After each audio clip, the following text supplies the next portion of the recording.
Cuarto piso del sanatorio Otamendi, después de la operación programada que se desarrolló esta mañana. Cerca de 2 horas duró esta operación programada, una histerectomía completa que tuvo lugar después de que ella llegó a las 6:42 de la mañana, es decir, 10 minutos después de que había salido de su casa. Inmediatamente fue preparada para ir al quirófano y después de esas 2 horas de esta operación, que insisto, fue una operación programada, ginecológica, que tiene por objetivo extirpar algunos de sus órganos, por ejemplo el útero, por vía laparoscópica.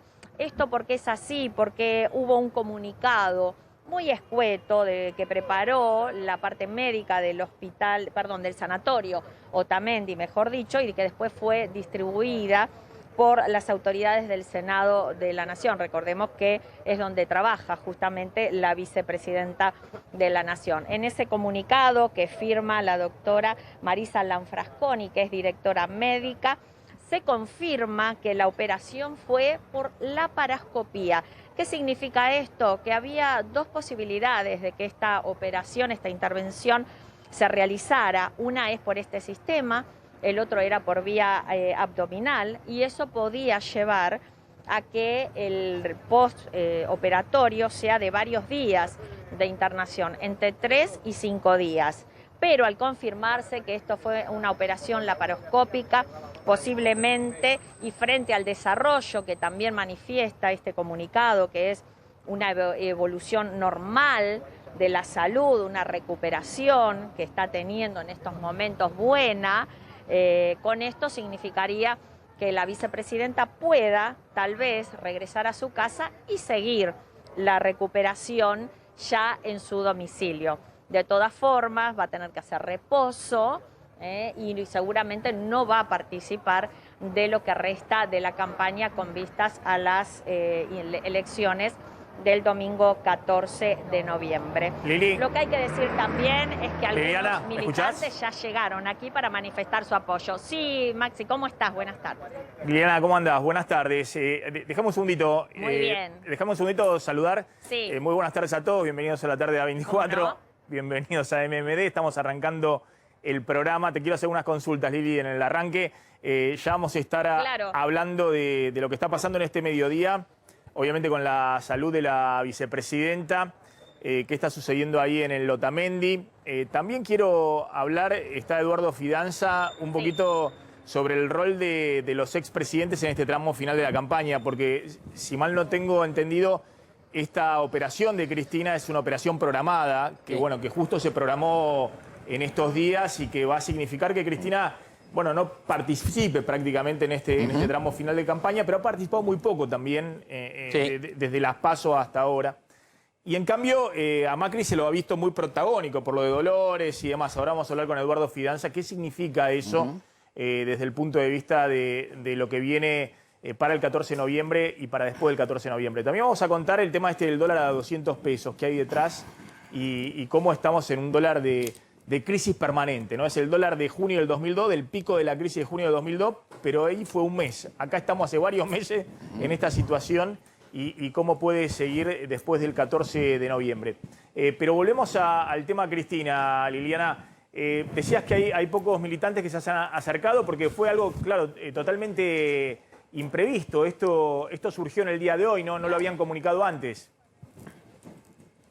No, exactamente. Hasta te digo que lo comunicó incluso la vocera Gabriela Cerruti, diciendo que ayer a la noche la vicepresidenta se comunicó con el presidente para informarle de esta situación, que no iba a estar porque esto estaba programado, pero claro, sorprendió a muchos de sus seguidores que vinieron hace un ratito. Por ejemplo, pusieron algunos carteles, ahí se puede ver en la pared de ingreso donde dice Fuerza Cristina, hasta recién estuvieron con unas banderas.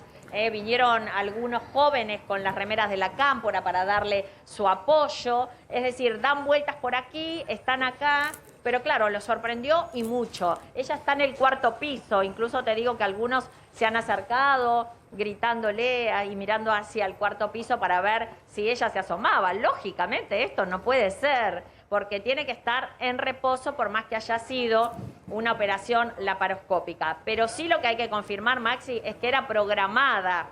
Esto está certificado incluso en ese comunicado que emitió el Sanatorio Otamendi.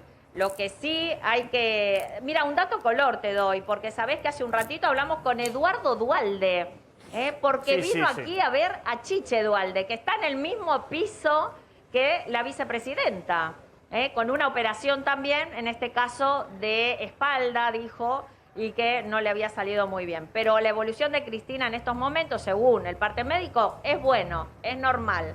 Así que habrá que esperar para ver cuándo le deciden darle del alta, ¿no? Bien, Lili, te quedas ahí. Seguimos ahí con el móvil abierto en el Sanatorio Otamendi. Está la doctora Vanina Simeone, que es médica especialista en ginecología y obstetricia. Doctora, gracias por atendernos, muy amable. Gracias a vos. ¿Cómo estás? Bien, bueno, este tipo de operación para una persona de la edad de la vicepresidenta, ¿se indica en qué circunstancias? Mira, ella es una paciente posmenopáusica y en el control que una paciente posmenopáusica tiene que tener principalmente es una ecografía ginecológica anual, ¿sí? En la cual nosotros podemos detectar si hay algún tipo de problema dentro del útero, ¿sí? Y esto va de la mano con la sintomatología o con lo que ella nos pueda referir, ¿sí? A veces tiene sintomatología, a veces no, a veces es por hallazgo. Entonces, tengo entendido que por control anual podemos, en este caso, ¿no? Se dio. Pero bueno, en general se dan estas circunstancias, ¿sí? Encontrar algo y... Un pólipo, algo que no se sabe que es alguna imagen inusual y como en base a eso se aconseja, los profesionales toman esta decisión. Exactamente. En la menopausia lo que ocurre es que al no tener más sangrados menstruales, ¿sí? El útero se coloca como en reposo, ¿sí? Nosotros, para que se entienda, en reposo no tiene la influencia de hormonas, entonces todo aquello que pueda despertar, ¿sí? El endometrio o que pueda aparecer alguna imagen, ¿sí? Tanto en el cuello del útero como en el cuerpo uterino, hace que estemos en alerta y que se sigan ciertos pasos, ¿no? No se llega a una cirugía de la noche a la mañana, sino que siguiendo diferentes pasos. Cuando hacemos la pesquisa encontramos esto, lo que fuere, ¿sí? Con la historia clínica de la paciente vamos viendo paso a paso, ¿sí? Si requiere de una biopsia, si requiere de una cirugía, se van haciendo distintos pasos hasta llegar al diagnóstico, ¿sí? Que muchas veces la propia cirugía es diagnóstico y tratamiento. Acá también pesan obviamente los antecedentes de la paciente en términos parentales, digamos que la madre de la vicepresidenta, tengo entendido que falleció de cáncer, la madre de Cristina Fernández de Kirchner. Ofelia había sido operada exactamente del mismo tipo de operación. Hace unos años, ya también en el Otamendi, fue operada, le hicieron una histerectomía, exactamente, antes de que después falleciera. Claro, ante esos antecedentes lo que se sugiere es hacer este tipo de procedimiento. El postoperatorio es corto y en principio sería, más allá de cuál sea el resultado de la biopsia, sería el procedimiento curativo, para ponerlo en términos vulgares. Exactamente. No siempre tiene que ser algo necesariamente maligno, claro, como un cáncer, ¿sí? Eso para también traer tranquilidad, porque bueno, una histerectomía tiene muchas indicaciones. En este caso, como ustedes bien dijeron, los antecedentes familiares de la paciente son muy importantes, ¿sí? Si bien hay muchas patologías que no son hereditarias, cuando tenemos un paciente que bueno, como ocurre en este caso, aparece algo que nos llama la atención, bueno, hablamos en medicina, hablamos muchas veces de lo que se llaman las intervenciones preventivas, ¿sí? Más que nada en este tipo de personas que traen una historia. Si bien no siempre es hereditario, y eso también hay que decirlo, hay muchas patologías que no tienen nada que ver, que desgraciadamente nos tocó, y bueno, hacemos todo este tipo de intervenciones previas para evitar un desenlace después peor, ¿no? Tomarlo a tiempo. Por eso es súper importante recalcar hacerse los controles ginecológicos, no importa la edad, ¿sí? Sino que cada franja etaria tiene sus complicaciones. En una paciente de estas características tenemos que tener en cuenta un montón de patologías que empiezan a aparecer, que quizás en una de 40 no, ¿sí? Pero llevar tranquilidad también que no siempre son patologías malignas, ¿sí? O malas. Bien, bien. Ya de paso este es un programa político-económico, pero hacemos también el mensaje importante que las mujeres se hagan entonces el análisis ginecológico una vez al año, después de qué edad, junto con el Papa Nicolau, ¿cómo se llama? La mamografía y demás una vez al año. Exacto, y también lo que me decías del postquirúrgico, el postquirúrgico en una cirugía, más en este caso que fue vía laparoscópica, por lo que informaron los partes en parte de la clínica, tiene una recuperación mucho más pronta, si es una intervención menos, es menos, dentro de lo que es invasivo, es menos invasivo, y eso hace que la recuperación sea más pronta, ¿sí? Más rápido, que pueda regresar rápido a su casa y que pueda mientras tanto se va obviamente analizando las piezas que le sacaron del cuerpo y con ello ver las primeras 48 horas de cualquier cirugía son fundamentales. Por eso mínimo quedan 48 horas internadas y bueno, después la recuperación que por ser por vía laparoscópica es mucho más, debería ser mucho más rápido. Doctora, gracias, muy amable. Quería encuadrarlo de lo que pasaba con Cristina, con esto que se conoció, al menos no se había informado. Evidentemente la vicepresidenta hace rato que tenía programada la cirugía esta en carpeta, pero recién se informó hoy. En general las cirugías programadas son eso, son programadas, digamos, entre las necesidades del paciente y los tiempos y los horarios que tienen los centros de salud junto con el cirujano, el clínico, no sé, el personal que atiende a la vicepresidenta. Pero bueno, esto se anunció obviamente en el día de hoy de una forma que era desconocida. De hecho, no es el presidente, es cierto, si fuera el presidente, digamos, me parece que los protocolos de anuncios son otros. Pero, llamó mucho la atención porque, fue algo totalmente imprevisto, teniendo en cuenta que estamos en el tramo final de la campaña política. El sábado hay un acto muy importante del oficialismo en Merlo, ¿no? En Merlo, va a ser en el Parque Industrial de Merlo. En Merlo, donde evidentemente el protagonista principal va a ser Alberto Fernández, digamos, donde también se dudaba de que, antes de que se conociera esto, se dudaba ayer, digamos, de que Cristina estuviese en ese acto. Evidentemente, todo indica que no estaría en ese acto si se cumplen estas 48 horas que debe hacer como corresponde de reposo. Ahora voy a hablar un poquito con Eduardo Fidanza, porque ¿qué significa esto que Cristina, más allá de este percance de salud, que todo indica que ha salido muy bien la operación y que va a evolucionar bien? Bueno, ¿qué significa desde el punto de vista de la campaña política, ¿no? Del rol de los expresidentes en la campaña política? Hay un acto de Santilli y Manes en Malvinas Argentinas. A ver, ahí están hablando, a ver si podemos ver qué está diciendo Santilli. Gracias por acompañarnos. Primero quiero agradecer al intendente de Lanús, a Néstor Grindetti. Un aplauso enorme para Néstor.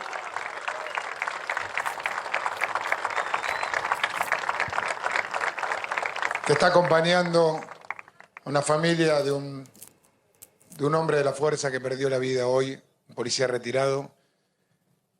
Lamentablemente algo que nos acostumbran en nuestro país a vivir y padecer. Quiero felicitarlo a él. ¿Saben por qué quiero felicitarlo? Por esto. Estamos en el nido hoy. Aquí es el nido. Bueno, ahí estamos viendo a Santilli y a Manes en la campaña fuerte, la campaña de Juntos en el conurbano.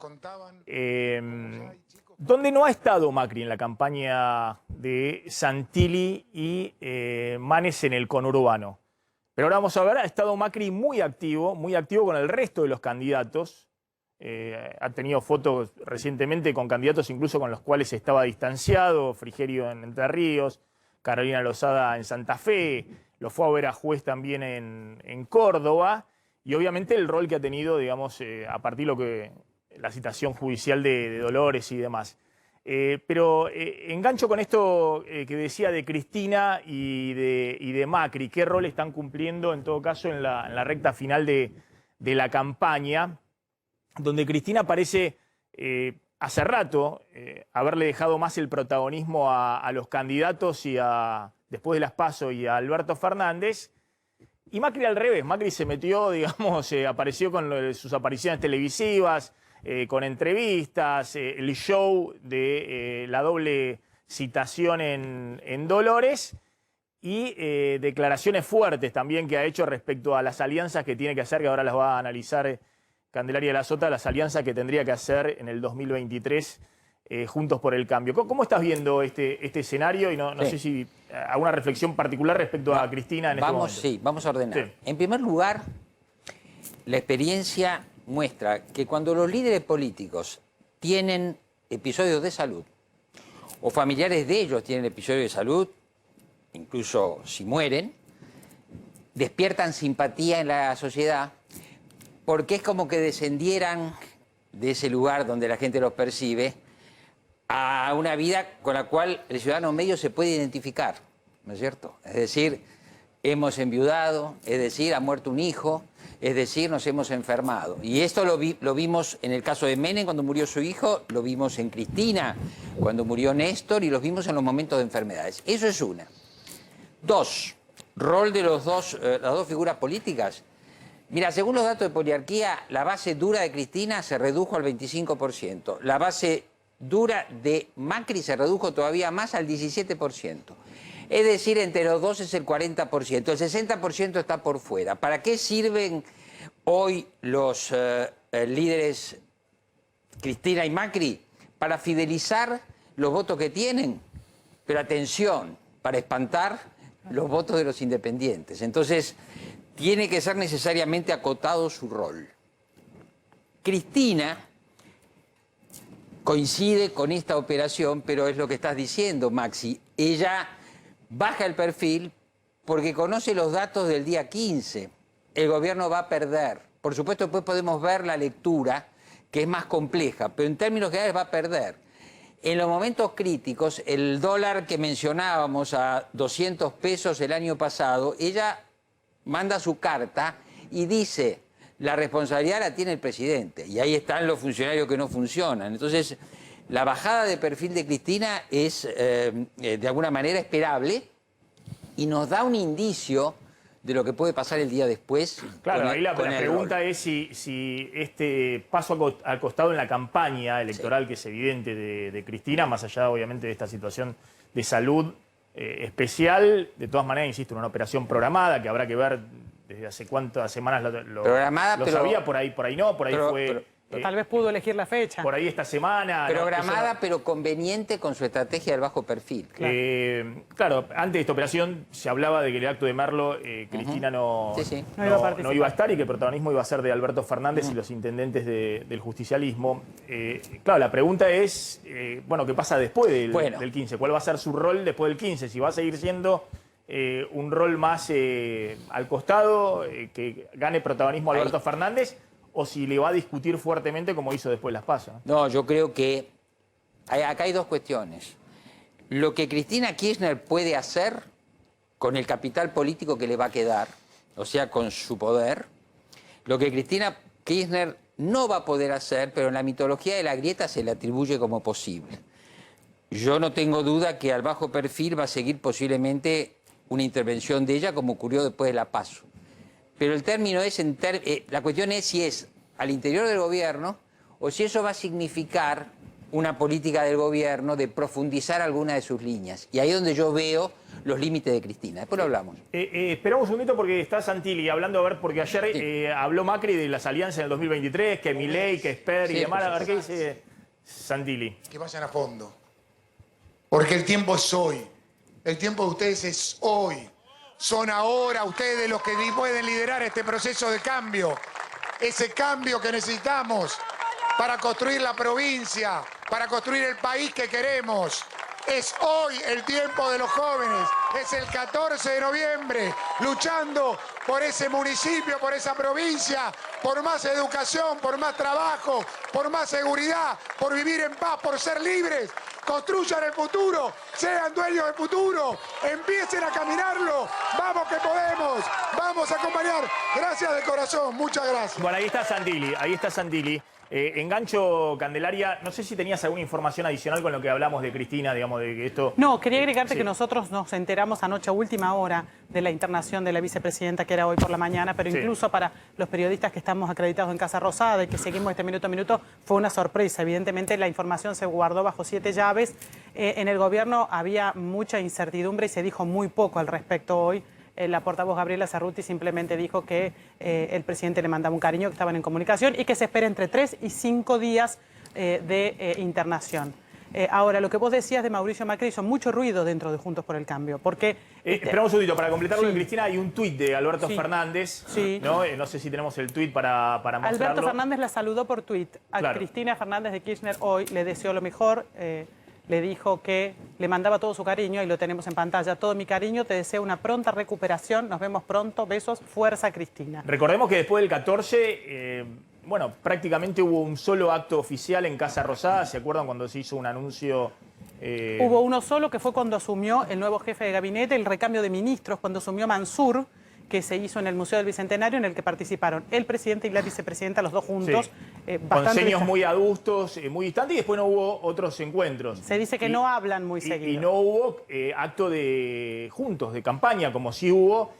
Fue muy recordado y hay muchos pases de factura del acto de cierre de campaña de las PASO. Antes de las PASO. Ese jueves, donde Cristina agarró la palabra y abrió todos los frentes típicos de Cristina, ¿no? Lo retó un poco Alberto Fernández. No, y abrió los frentes con los empresarios, con el campo. Habló de los que se habían ido y la habían dejado sola cuando estaba Macri y demás. Pero ojo que, claro, en la Casa Rosada usan ese cierre de campaña de Cristina pasándole la factura diciendo fue también Cristina la responsable de las PASO. Obviamente Cristina dice, mire, que yo... Fíjense los números de la economía, fíjense lo que están haciendo con la inflación, con la política de ingresos, lo que está pasando con la gente. Esa es la causa y lo puso en la carta. Pero bueno, claramente Alberto Fernández no va a poder decir si le va mal el 14 de noviembre que es el protagonismo de Cristina, porque Cristina no va a repetir eso que hizo en el cierre de las PASO. Ella eligió mantenerse en un perfil muy bajo y se decía incluso... no en los despachos oficiales de la Casa Rosada, pero sí en algunas fuentes del peronismo, que era muy curioso que la operación llegara justo en esta fecha. Por eso decíamos, tal vez ella pudo elegir la fecha y elige sumarle a su bajo perfil estar guardada por indicaciones médicas, porque tal vez la operación podía esperar y hacerse después de las PASO. Eso no lo tenemos claro porque no tenemos la información, pero es una especulación que circula en algunos sectores del peronismo. Ahora enganchamos el tema de lo que dijo Macri con los liberales y punteamos un poco cuál ha sido el protagonismo inesperado de Macri en este tramo de la campaña. Pues más allá de lo que dice Eduardo Fidanza, que lo que muestran las encuestas y demás, de un lado y del otro de la grieta, ¿no? Que fidelizan, pero que no suman. Sí. Bueno, claramente Macri se ha puesto en el centro también de la campaña política de la oposición. Pero hay un punto. Voy a matizar. El problema es que hay competidores a la izquierda y competidores a la derecha. Entonces, que Macri esté convocando a Milei puede ser mirando la interna de la oposición para adelante, pero claramente persigue capturarle votos a Milei. Entonces vamos a encontrar unos discursos.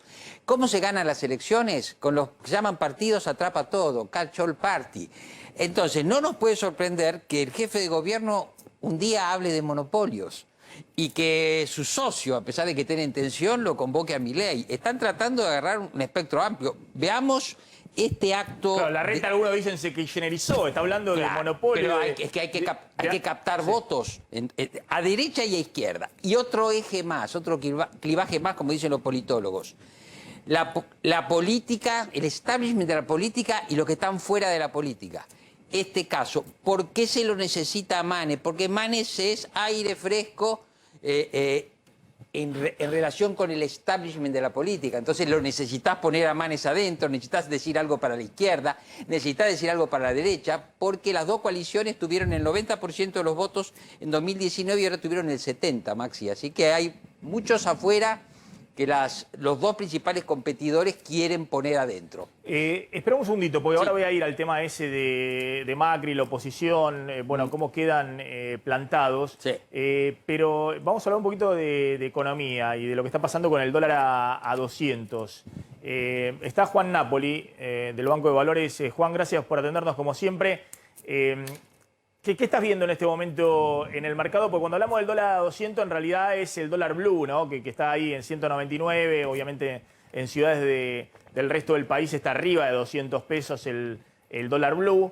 Pero hay una serie de dólares, Claudio lo cita siempre, hagamos rápidamente el repaso de los dólares libres que hay en este momento en la Argentina, y las incluso por arriba de los 200 pesos. Y las cotizaciones en este momento, los dólares financieros libres, hay distintos, digamos, en promedio están cotizando a 218 pesos. El dólar CENEVI, que es negociación directa entre los operadores, 217, son cifras similares a las de ayer. El blue, finalmente, en este momento está a 200 pesos y el contado con liqui intervenido por el Banco Central, ayer fueron 20 millones de dólares que vendió, 183 en este instante. Bueno, ahí está con todos los dólares. Yo decía, ojo que está bien, no se desbandó por ahora como el año pasado, porque ese dólar a 195 el año pasado, traído a valores de hoy por la inflación, es un dólar de casi 300. Y ojo que ese valor de dólar, si Argentina tuviera hoy el dólar cerca de 300 pesos, sería el dólar similar a la de la hiper de Alfonsín. Pero ese dólar de 200 pesos es el dólar pico de crisis del 2002. Y ese 2002 lo tuvimos un mes, digamos, un pico de cuando llegó a 4 pesos, a valor de hoy sería 200 pesos, traído por inflación. Pero después rápidamente la economía salió, se estabilizó y salió y el dólar bajó en el 2002. Ahora estamos con una crisis permanente, estamos con ese dólar de 200 pesos que hace sonar todas las alarmas, pero ya hace varias semanas y con el riesgo de ver qué pasa después del 14 de noviembre. ¿Cómo estás viendo? ¿Qué está pasando hoy en el mercado? Evidentemente hay mucha gente, empresas, fondos de inversión, inversores privados, que tienen tanta incertidumbre y tanto temor que están dispuestos a comprar dólares arriba de 200 pesos en este momento. La realidad, Maxi, es que los dólares en donde no hay intervención del gobierno valen mucho más que 200 y ya hace algunos días. Digamos, son circunstancias normales ante cualquier elección, más en esta, que luce desfavorable para el gobierno y con las variables descontroladas. Recordá que la gran pregunta hace unos meses de todo el mundo era cómo llegaba el gobierno a la elección o si llegaba. Faltan 6 ruedas y estás llegando con la lengua afuera, con los precios del dólar que están mostrando ustedes en la pantalla, con una brecha del 100%, sin reservas, y insisto, con una elección muy compleja y con la preocupación lógica de cómo va a ser la gobernabilidad después del día de la elección. Te hago una pregunta respecto a esa incertidumbre que hay después del día de la elección. ¿Cuál es la incertidumbre?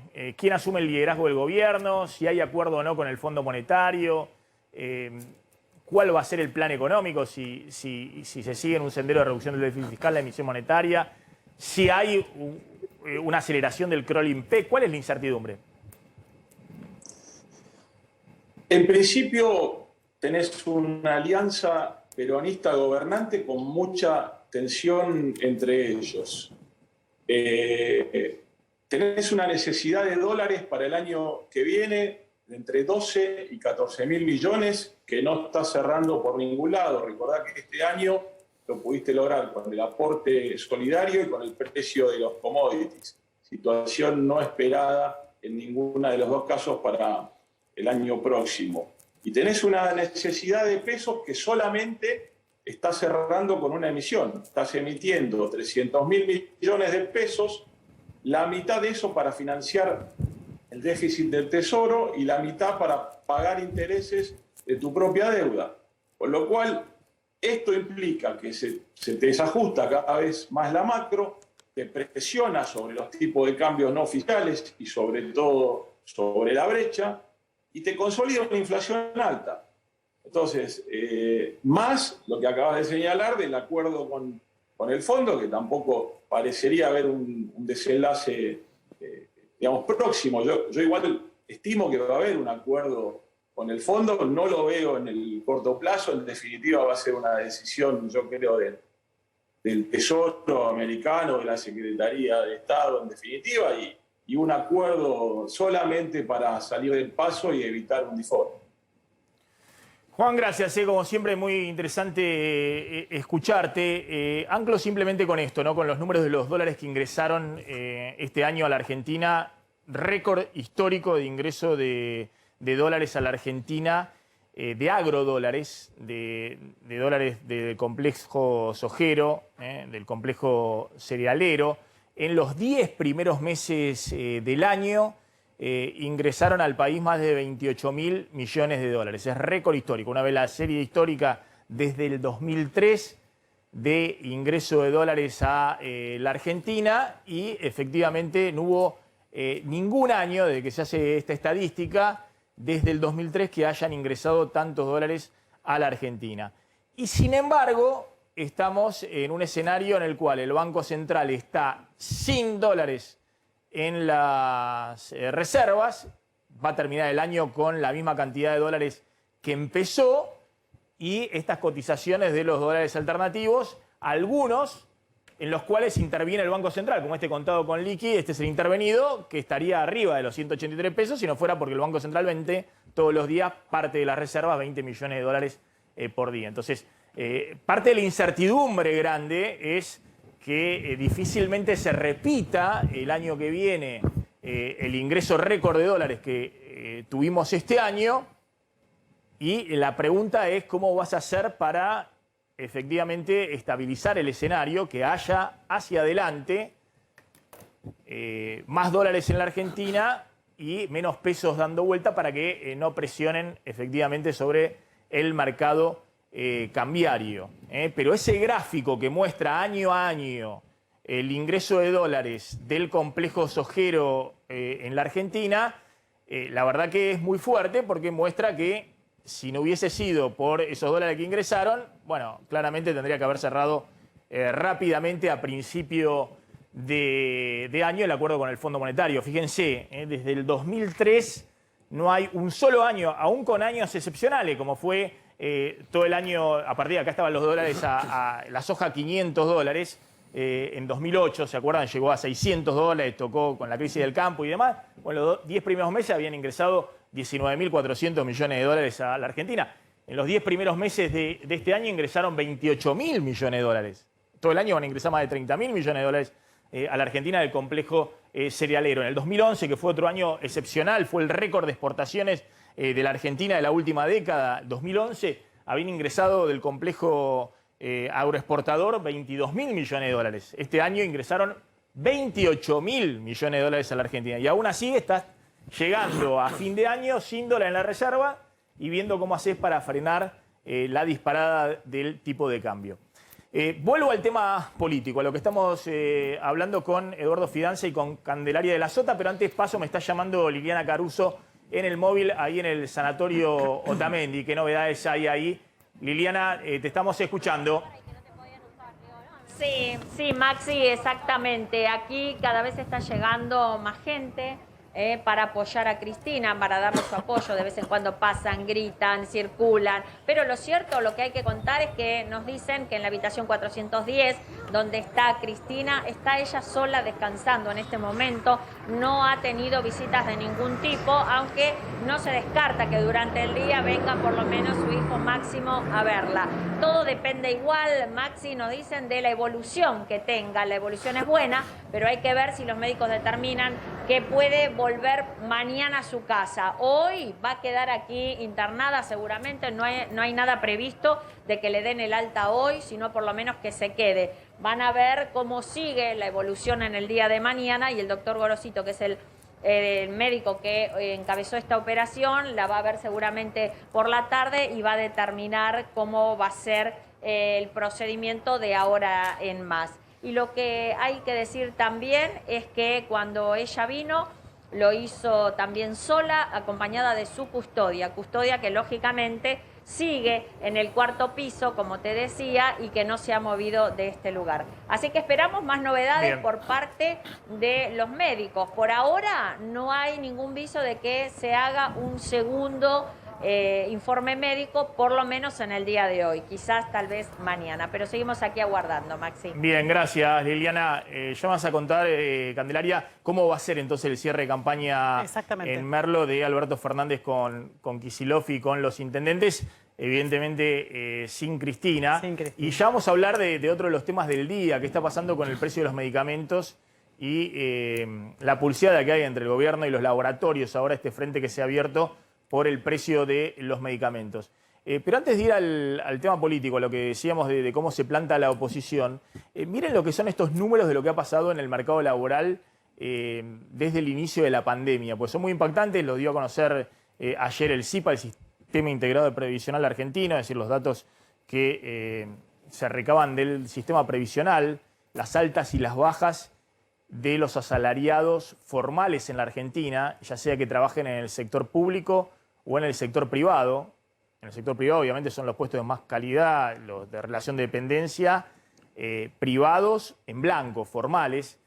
En agosto del 2021, es decir, este es el último dato que tiene el Sistema Oficial de Empleo, el SIPA, agosto del 2021, había 134.000 asalariados formales privados menos que en febrero del 2020, antes de la pandemia. Es decir, que se recuperó hasta ahora solo la mitad de los puestos de trabajo asalariados en blanco perdidos entre marzo y julio del 2020. Es decir, esta es una economía que destruyó más de 260.000, 270.000 empleos en blanco y hasta ahora solo recuperó la mitad. Faltan 135.000 que no se recuperan, asalariados privados en blanco. Los de sueldos más altos, los asalariados formales del sector privado.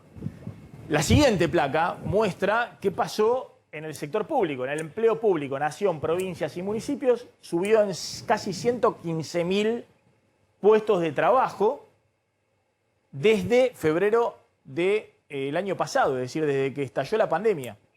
Es decir, mientras todavía te faltan la mitad de los puestos de trabajo que se destruyeron durante la pandemia a recuperar, vos tenés casi 115.000 empleos públicos más creados desde febrero del año pasado. Y solo en agosto, en plena campaña electoral, digamos, el mes anterior a las PASO, se crearon más de 13.000 empleos en el Estado.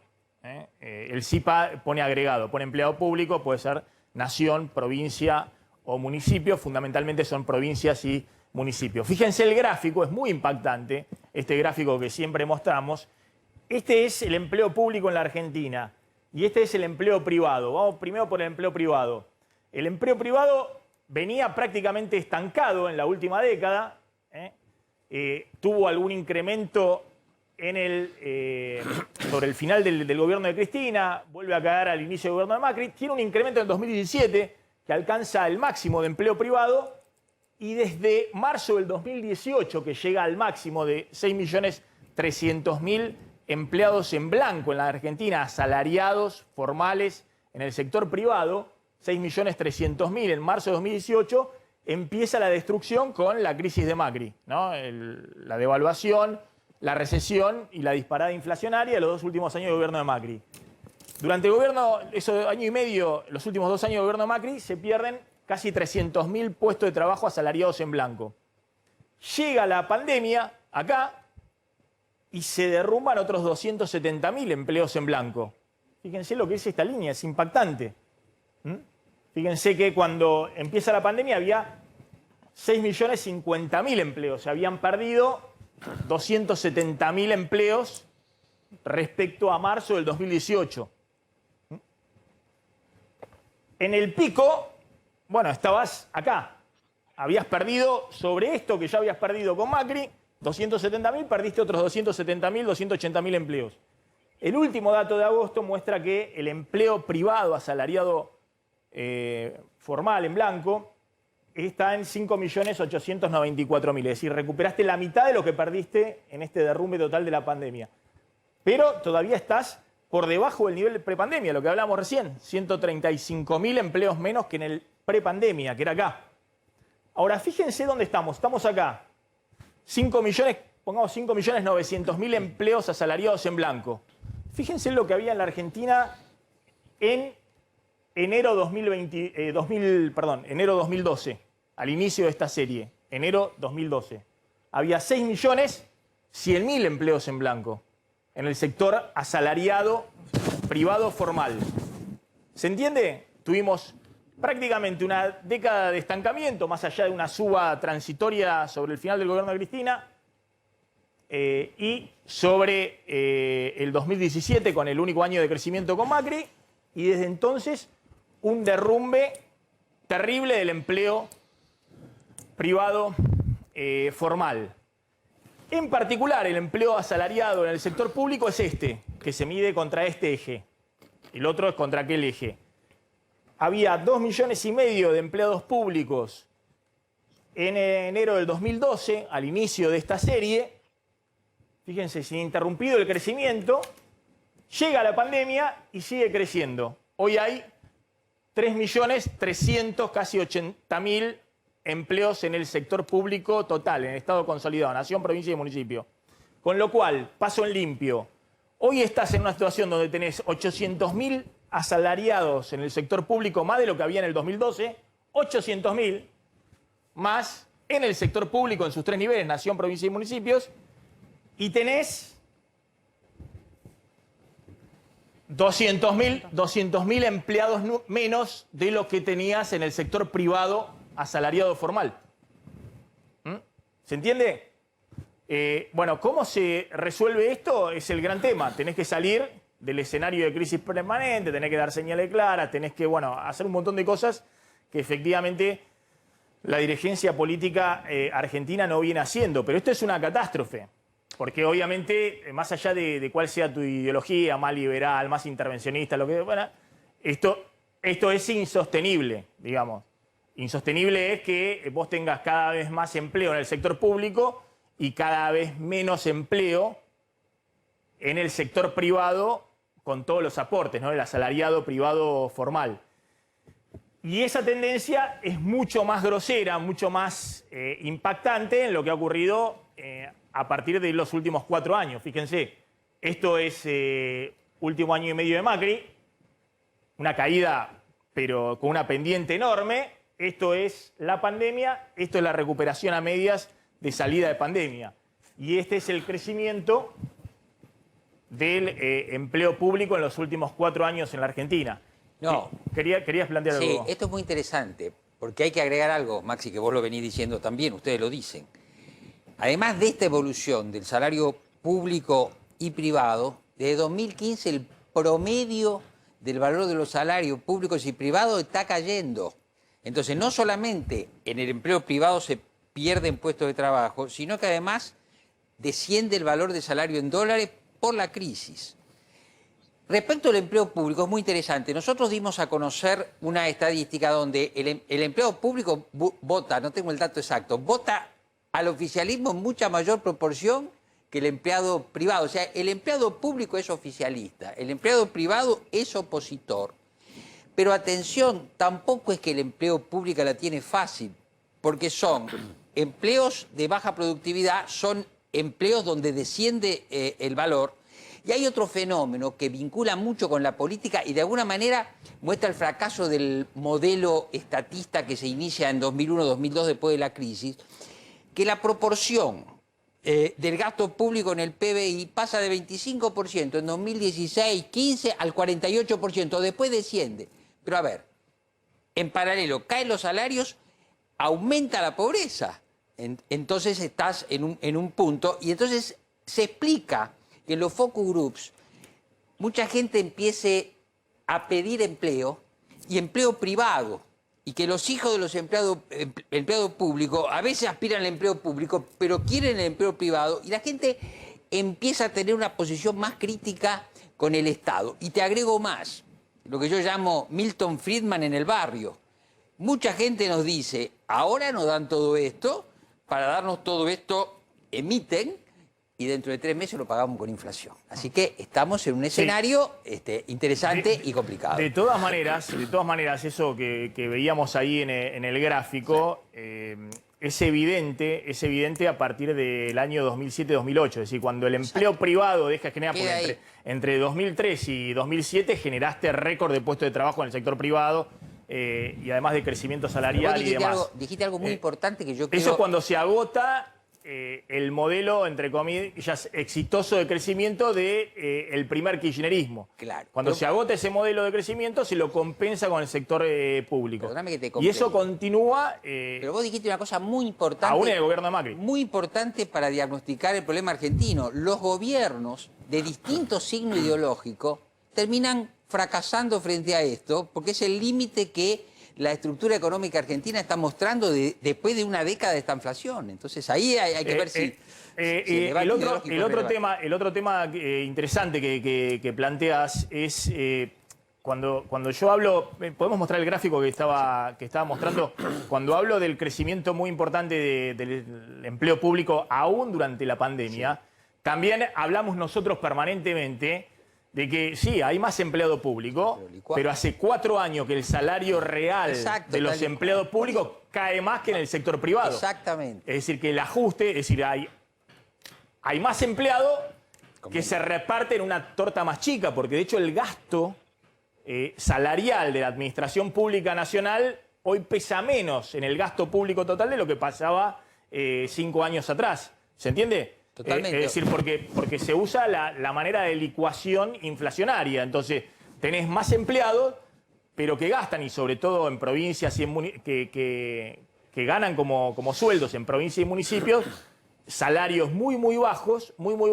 y que además han sido completamente licuados en los últimos 4 años. Al tiempo de las PASO, en una provincia argentina del norte, un docente con 30 años de antigüedad ganaba 43.000 pesos.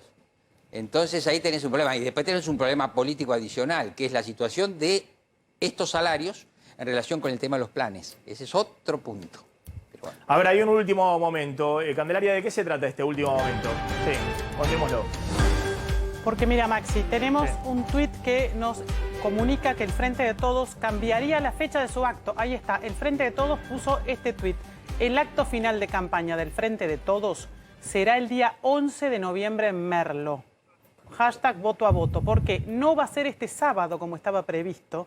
De hecho, se hacía en Merlo precisamente porque querían hacerlo allí el sábado y no se podía hacer en otro distrito que habían estado evaluando. En Merlo se haría el 11 de noviembre, o sea, el jueves, que es el día de cierre de campaña. Ojo que esto es un tema... atención, porque acá se abren las especulaciones de por qué se posterga. Si efectivamente se posterga porque hay posibilidad de que Cristina participe, lo engancho con el tema con que arrancamos el programa. O porque de alguna forma se está presionando para que Cristina no tenga excusas y de alguna forma intente ir. O por ahí ha habido una señal de que efectivamente Cristina quiere participar del cierre de campaña, que sería entonces el jueves de la semana que viene. Dentro de una semana, donde es lo que marca la ley, y el jueves de la semana que viene. Va a coincidir seguramente con otros cierres de campaña que harán otras fuerzas opositoras. Atención, porque esto puede cambiar un poco el escenario político. Nosotros veníamos diciendo, miren, Cristina hasta ahora no... se hablaba del acto del sábado en Merlo, pero Cristina no iba a participar de ese acto. Se hablaba del protagonismo de Alberto Fernández, los intendentes y demás. Pero si lo postergan al 11 de noviembre, tal vez es porque quieren que se sume Cristina. No hay información respecto a eso todavía. No hay información todavía al respecto, pero es una posibilidad, calculando que como máximo la vicepresidenta podría retirarse del sanatorio donde está internada entre lunes y martes. Tal vez eso le dé tiempo de recuperación, habrá que ver qué dicen los médicos. Podría por lo menos hacer presencia en el acto, ¿no? Tal vez no sé si ser una de las oradoras, pero sí estar presente. También, ojo, el tema de que estamos hablando de que el gobierno necesita fidelizar al votante propio. Tal cual. Ya no está apostando como apostaba antes de las PASO, que creía que podían sumar algo de votante independiente. Y para fidelizar el votante propio, Cristina es necesaria. Sí, por supuesto, Cristina es necesario. Además, Cristina ahora sigue siendo, refuerza su liderazgo, pero cuando el gobierno está en una posición política débil. ¿Por qué? Porque la base del 30% que al gobierno le queda es la base de Cristina. Ahora, cuando vos decís tiene que fidelizar, la pregunta es, ¿tiene que fidelizar lo de Cristina o tiene que fidelizar lo de Massa y de Alberto? Porque con lo de Cristina volvemos a... Cristina tiene que estar, pero con Cristina no alcanza. Sí, ahí ponen ahí arriba, Alberto Fernández sería el único orador, pero insisto, acá se abre ¿por qué postergan el acto? No, claro, ese era un hecho confirmado si el acto era el sábado, Maxi. Claro. Ahora, cambiándose la fecha del acto, ya no tenemos la certeza de que vaya a ser el único orador. Sí, o eventualmente... Yo creo que de cualquier manera no cambian las cosas porque ella no va a tener el protagonismo. A lo mejor, como decís vos, ella esté presente, pero el protagonismo, digamos, de ella estar encabezando no lo va a tener. Además, si vemos los actos en general, ella le dejó un espacio al presidente, que es lo que marca la responsabilidad del número uno, al menos formalmente. O sea, que yo creo que eso va a seguir siendo así. Quiero hablar un poquito del tema lácteos, porque el tema del día es precio de medicamentos, pero hace rato que venimos hablando que son muy impactantes estos datos que mostraba ayer Claudio Slotnick. Rápido, Claudio, repasémoslo, de cómo ha caído el consumo de lácteos en la Argentina en los últimos 2 años. Claro, y particularmente de leche, Maxi, si uno toma en cuenta los primeros 8 meses de este año contra 8 meses del año pasado, la caída de leche refrigerada, es la típica leche en sachet, la más barata del mercado, se consumió 15%, 15,6% menos en esta primera parte del año. Si uno va a la leche larga vida, caída del 9,3%. Siempre la retracción en los últimos tiempos de la leche de larga vida es menor porque también el mercado es más chico. Lo que llama la atención es la caída de venta de leche en sachet. Los aumentos de precios de los lácteos, 52,7% entre enero y septiembre, últimos 12 meses, 59,2%, y el consumo... Es decir, los precios está claro ahí el dato, los precios están corriendo por arriba de la inflación, pero sobre todo, ojo que se están acelerando, no sé si la placa siguiente, se están acelerando fuertemente este año. Claro, fíjate que 59% aumento de lácteos, de leche, en los últimos 12 meses, la inflación es 52%, pero en los primeros 9 meses, que la inflación fue 37%, 52% aumento de los lácteos, es decir, 16 puntos arriba de inflación. Como correlato tenés esta caída muy, pero muy fuerte del consumo que mostraba... Claro, 6,6% cayó este año respecto al año pasado, 15% contra antes de empezar la crisis en marzo de 2018. Está claro, en términos históricos, y bueno, es el peor nivel desde la crisis del 2002. Está el peor nivel en 19 años de consumo de lácteos. A ver, vamos a preguntarle a Sergio Britos, que es nutricionista, es director del CEPEA, del Centro de Estudios sobre Política y Economía Alimentaria, y está también Alejandro San Martino, que es director nacional de lechería. Empiezo por vos, Sergio. Contame, ¿cómo se sustituye esto, digamos? Porque tiene que haber algún proceso de sustitución en las familias, sobre todo de menores ingresos. ¿Qué tal, Maxi? Buenas tardes.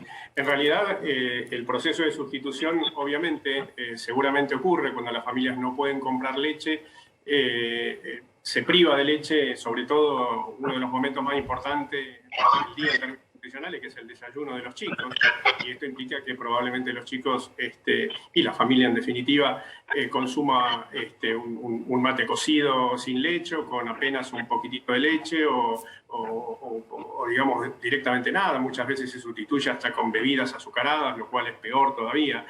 Evidentemente el aumento en el consumo, el aumento en el precio de la leche, que no es solamente de la leche, nosotros venimos siguiendo los precios de los diferentes alimentos de buena calidad nutricional y en los últimos 2 años y medio sistemáticamente los precios de los mejores alimentos en términos de su densidad de nutrientes han crecido más que el índice de precios general y aún el índice de precios de alimentos. Esto significa, obviamente, un deterioro preocupante en la calidad de dieta, ya que es muy difícil reemplazar, por lo menos con el patrón alimentario que habitualmente tenemos en Argentina, el consumo de leche, de yogures, vale decir, de lácteos en general.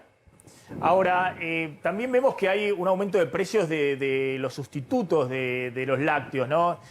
Claudio decía en el ítem del INDEC que está junto con huevos, por ejemplo, el tema de lácteos y leche. ¿Ves ahí que también hay un problema desde el punto de vista Sí. ¿Me escuchás, Sergio? Sí, yo te estoy escuchando bien. No, sí hay un problema y también te están aumentando mucho los sustitutos, porque obviamente todo el tema proteico, carnes y demás vienen con aumentos muy fuertes también, muy por encima de la inflación, y hay pisos históricos de consumo. Ahora, de los sustitutos de lácteos, digamos, en niveles proteicos y demás, huevos y demás, ¿también hay aumentos de esos productos y se termina, digamos, en lo que es que también viene aumentando, pero que es lo más barato, los bienes más esenciales, que son los farináceos, las harinas? Sí, por supuesto. No tengo presente de manera clara cuál es el comportamiento de los precios de los huevos, por ejemplo, pero sí, obviamente, ha habido un incremento notorio en el precio de las carnes y, como te digo, también en el precio de otros alimentos que no necesariamente siendo sustitutos de los lácteos tienen también la misma calidad desde el punto de vista nutricional. Y esto implica, como bien vos decís, un proceso de profundización en la dieta de la población argentina, en el consumo de alimentos que ya de por sí son excesivos en nuestro consumo habitual, como es el caso, por ejemplo, de los panificados, los farináceos, los distintos tipos de harinas, la presencia de azúcar en exceso en nuestra alimentación. Y esto, bueno, volviendo al principio, genera un cuadro de deterioro preocupante en términos de la calidad de dieta de la población argentina, que tampoco es suplido, tampoco es complementado de manera adecuada a través de los programas alimentarios. Argentina gasta, por lo menos en términos presupuestarios, aproximadamente 250.000 millones de pesos. Yo no soy un experto como seguramente vos y ustedes en términos de PBI, pero entre 0,5 y 1 punto del PBI lo estamos destinando a programas alimentarios que no complementan adecuadamente la dieta empobrecida de nuestros hogares. A ver, está Alejandro San Martino. Te pido, Alejandro, disculpas que me hagas la aclaración. Carlitos González Prieto recomendó tu nombre, que sos un gran analista del sector, pero pusieron ahí director nacional de lechería. Yo dije, ¿pero qué? ¿Funcionario? Y me aclaran que no sos funcionario, pero decime efectivamente cuál es tu... sé que tenés un portal donde hay mucha consulta sobre información especializada del sector, pero decime efectivamente cuál es tu rol, digamos, ¿no? No, estuviste cerca, porque yo fui director nacional de lechería en el gobierno de Macri. Ah, está bien. Está bien. Así que estuviste... Hoy soy consultor lechero, soy productor agropecuario, en este momento estoy en Sintra, provincia de Córdoba, en un asado con amigos, productores también, Los Torres, escuchando tu programa y claramente preocupados por la caída de consumo no solamente de lácteos, sino de todos los productos alimenticios, como bien decían ustedes, de la canasta. Ahora, una aclaración, Maxi, para ayudar a entender cómo es la dinámica del consumo de lácteos. El argentino no bebe lácteos, sino que los come. El argentino come o consume lácteos a través del queso rallado en las pastas, a través de la mozzarella que se coloca en las pizzas y a través de la feta de jamón del queso barra en los sándwiches. No somos grandes consumidores de leche. Ahora, ¿y qué estás viendo en el mercado, digamos? Porque hay un aumento de precios fuerte, está por arriba, obviamente, de la inflación, ese aumento de precios. ¿Esa presión qué tiene que ver? ¿Tiene que ver con el mercado internacional, las exportaciones? ¿Qué está sucediendo en el sector? Yo digo siempre, cuando hay inflación del 50%, obviamente ponerse a escarbar sector por sector no tiene sentido. Tenés un descalabro, porque es inflación de todo tipo. Pero sobre esa base es cierto que hay factores sectoriales que a veces impulsan más la inflación en un sector que en otro, los precios, el nivel de precios en un sector que en otro. Mira, Maxi, nosotros, si querés, en términos del precio base de la materia prima, el tambero argentino cobra en términos internacionales un precio de lo más baratos. Somos muy competitivos, con lo cual el problema, si vos vas a buscarlo desde el punto de vista de la cadena productiva, no vas a encontrar el problema de la inflación en los lácteos a través de la cadena productiva. Ustedes bien lo dijeron, las distorsiones que existen a través del tema del desequilibrio fiscal, del problema de la emisión monetaria, obviamente en inflación siempre el sector comercial aprovecha esos momentos y participa de una mayor porción de la torta. Vos fijate. Sí, disculpame un segundito porque me dan un poco de opciones difíciles de resolver al aire. Tengo un móvil que quiero mostrar lo que está pasando en la calle, porque están pidiendo justamente por planes alimentarios, por más comida y demás. Pero al mismo tiempo me dicen que hay un problemita técnico en el Zoom. Eso lo podemos resolver mientras vamos. Les pido un minuto nada más, porque que se me va el móvil y me parece importante mostrar lo que está pasando en la calle y mientras tanto resolvemos el problemita técnico que hay en el Zoom. Ahí está Fabián Rubino. Fabián, ¿qué está pasando en la calle? Maxi, ¿cómo te vas? Bueno, hoy es otro día de piquete que está terminando aquí en la Plaza de Mayo. Distintas organizaciones sociales de izquierdas piqueteras se están concentrando aquí. El lema en este caso es no el pago al Fondo Monetario Internacional, la suspensión del pago de la deuda. Y es así entonces que están finalizando su acto aquí en la Plaza de Mayo. Hombres, mujeres, niños, niñas que han llegado hasta aquí desde distintos lugares del país y del conurbano bonaerense para reclamar el no pago de la deuda externa. A ver, ¿te parece brevemente que hagamos un ping-pong? A ver qué sabe la gente, Maxi, de la gente. A ver, ¿cómo la señora? ¿De dónde vienen? Fati, ¿habló? ¿De dónde viene? Hola, ¿cómo te va? Hola, de La Plata. De La Plata. Bueno, el reclamo es...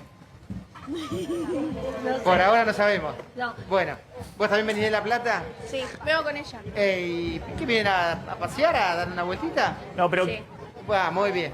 Así. ¿Quién es el organizador Sí, de la marcha, Fabián? ¿Quién lo no lleva, hay un digamos? organizador, Maxi. Allá tenés... No hay un organizador, son distintas. Viste que acá no se mueven por un organizador. Son varias organizaciones. El MTL, el Partido Obrero, el FOB. Digo, tenés como 7, 8 banderas de cada una de las organizaciones que organizan precisamente esta movilización contra el pago de la deuda del Fondo Monetario Internacional. Pero, por ejemplo, las señoras no sabían por qué iban, pero ¿habían ido con alguien? No. A ver, le agrego esta pregunta. Te hago una consultita. Y después ustedes. ¿Con quién vinieron, señora? ¿Para qué me acuerdo? De Ringelet. De Ringelet. Sí. Frente de Darío Santillán. ¿Las trajo alguien? No, vinimos nosotros. Vinieron ustedes, perfecto. A ver, bueno, uno de los tantos. ¿Ustedes cómo le va? ¿Qué dice? ¿De dónde viene? De Chaco. ¿De Chaco? Sí, señor. ¿Y esta marcha?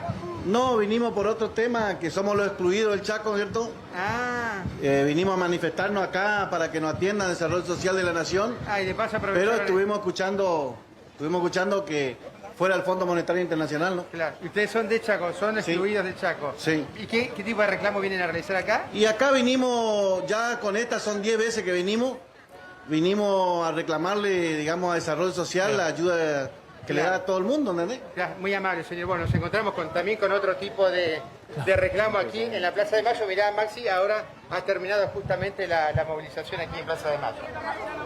Está bien, Fabián. Claro, se nota, gracias. Bueno, se nota que va gente, digamos, para que necesita ayuda y va... me interesaba saber, hay partidos de izquierda, digamos, que están movilizando y que han seguido movilizando fuerte. Pero bueno, también había mucha gente hoy en el centro porteño y el tema era quién los estaba movilizando y por qué, más allá de las consignas típicas en este momento de la izquierda en contra del Fondo Monetario. Retomo, estamos con San Martín y con Brito. A ver, Sergio, te pido un cierre, digamos, para entender un poquito cómo puede seguir esto, digamos, si estás en el menor nivel de consumo de carne y en el menor nivel de consumo de leche, y me imagino que si ves el tema huevo debes estar también más o menos en lo mismo, digamos. O sea, tenemos un problema de pobreza, pero también tenemos un problema creciente de nutrición en la Argentina. No, claramente. Según estudios que hemos hecho, tomando como base la última encuesta nacional de gasto de hogares, Maxi, el 89% de la población argentina, el 89% de la población argentina tiene una calidad de dieta que como máximo es media. La mitad de la población aproximadamente tiene definitivamente una calidad de dieta baja y esto implica fundamentalmente un consumo muy empobrecido de hortalizas, de frutas, de legumbres y de lácteos. Claramente hay que impulsar mejores políticas públicas que las que tenemos, hay que focalizar especialmente la calidad de dieta en la población más vulnerable y fundamentalmente los niños. Creo que estamos atravesando un momento tremendamente duro en términos de nutrición. Esto va de la mano de un porcentaje de obesidad y de sobrepeso en nuestra población en general e infantil en particular muy elevado. Creo que es momento de reflexionar muy seriamente acerca de la efectividad de nuestras políticas públicas en materia alimentaria. Nosotros estamos muy preocupados por este tema. Gracias, Sergio. Gracias, Sergio, muy amable. Y gracias a Alejandro San Martino, que no pudimos volver a conectar, pero vamos a volver seguramente a hablar del tema, porque bueno, es un tema, son los temas de fondo, ¿no?, que hay hoy en la Argentina. Decíamos el tema Macri, cómo se posicionan en la campaña política. Candelaria, hay un protagonismo inesperado de Macri en los últimos días, por sus apariciones televisivas, por Dolores, por sus declaraciones. Que aprovechó un poco esa instancia de Dolores, que no era muy cómoda para él, pero finalmente lo acompañaron. Estuvo el muy feo episodio que ya fue condenado por todos nosotros y por FOPEA y por ADEPA, del micrófono al colega de C5N, pero además de eso, después de eso, Macri siguió haciendo declaraciones y dijo que él le gustaría conversar con Milei pensando en el 2023, porque él siente que los valores que está encarnando Milei son los que él siempre ha predicado, ¿no?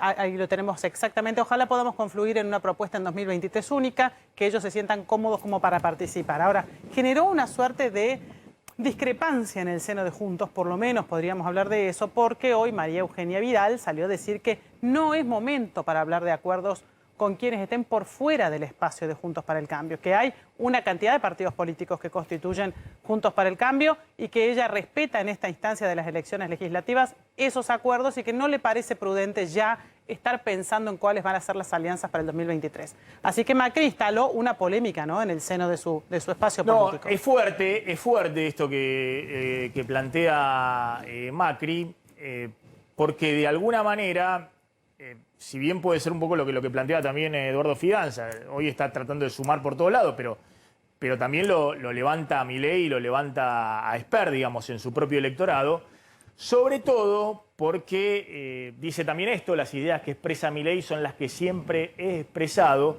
y yo vengo contando que hay, evidentemente, más allá de lo que diga Milei, hay una diferencia ideológica también en Juntos por el Cambio, así como hay una diferencia ideológica profunda en el Frente de Todos. No es lo mismo lo que piensan de la economía y del futuro del país y de las alianzas con otros países, Cristina, que Sergio Massa y Alberto Fernández, por ejemplo.